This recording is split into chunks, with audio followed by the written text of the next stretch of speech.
میں حیدرآباد کے غیور لوگوں کو، نوجوانوں کو آواز لگا کر کہنا چاہتا ہوں کہ دیکھو، میں نا امید نہیں ہوں، میں مایوس نہیں ہوں۔ اللہ تعالیٰ نے ہمیں 6 سالوں میں اب تک جو کوئی سوچ نہیں سکتا تھا وہ کامیابیاں دی ہیں، اور یہ کامیابیاں ہمارے کردار کی وجہ سے ہے۔ اللہ تعالیٰ نے ہمارا کردار ایسا بنایا۔ آج جو لوگ طاقت میں بیٹھے ہوئے ہیں، آج ان سے کوئی ڈرتا اس لیے نہیں ہے کہ ان کا کردار نہیں ہے، وہ بکے ہوئے لوگ ہیں کہ ان کو اندر سے لوگ جانتے ہیں کہ ان کو رشوت دو، یہ بول نہیں سکتے، ورنہ جبھی آج آواز نہیں ہے۔ آج سیٹوں والوں سے کوئی نہیں ڈر رہا کیونکہ ان بد کردار لوگ ہیں۔ تو اے حیدرآباد کے لوگوں، اب اس سے زیادہ برا حال اور کیا ہوگا؟ نہ بجلی ہے، نہ پانی ہے، نہ روزگار ہے، نہ صحت کے ہسپتال ہیں، نہ اسکول ہے، کچھ بھی نہیں ہے، نہ صفائی ہے، کچھ بھی نہیں ہے۔ تو ایک دفعہ پاک سرزمین پارٹی کے نمائندوں کو 24 جولائی کو ڈولفن پر مہر لگا کر ایک دفعہ ہمیں کامیاب کرو۔ میں صرف یہ کہہ نہیں رہا بلکہ ہم نے کر کے دکھایا ہے کہ جب ہمارے پاس ذمہ داری تھی کراچی کی تو پورا کراچی راتوں میں سوتا تھا اور ہم جاگ کر اس کی صبح کو بہتر بناتے تھے۔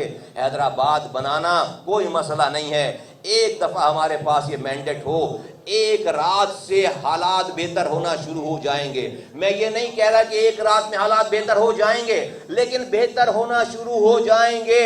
ہم راتوں میں جاگ کر ہمیں کام کرنا آتا ہے، خدمت کرنی آتی ہے، اللہ نے سکھایا ہے یہ کام، اور اس کام کے کرنے میں ہم نے حرام نہیں کمایا، ہم نے رشوت نہیں کمائی، اپنے بچوں کو حرام نوالا نہیں کھلایا۔ یہ کردار ہے ہمارے پاس، اس کردار کے ساتھ اس حیدرآباد کو جو کہ نہیں بنا، ایون کہ جب میں کراچی بنا رہا تھا اس زمانے میں بھی حیدرآباد یہاں پر نہیں بنا۔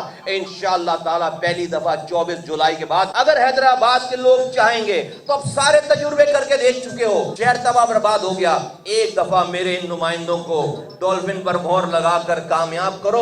مصطفیٰ کمال گارنٹی دیتا ہے کہ انشاءاللہ تعالیٰ ایک پہلی رات سے چیزیں بہتر ہونا شروع ہوں گی، اور انشاءاللہ تعالیٰ اس حیدرآباد کو روشنیوں کا شہر بنائیں گے، ترقی یافتہ شہر بنائیں گے، اور یہاں کے مسائل کو ختم کریں گے اور کم کریں گے انشاءاللہ تعالیٰ۔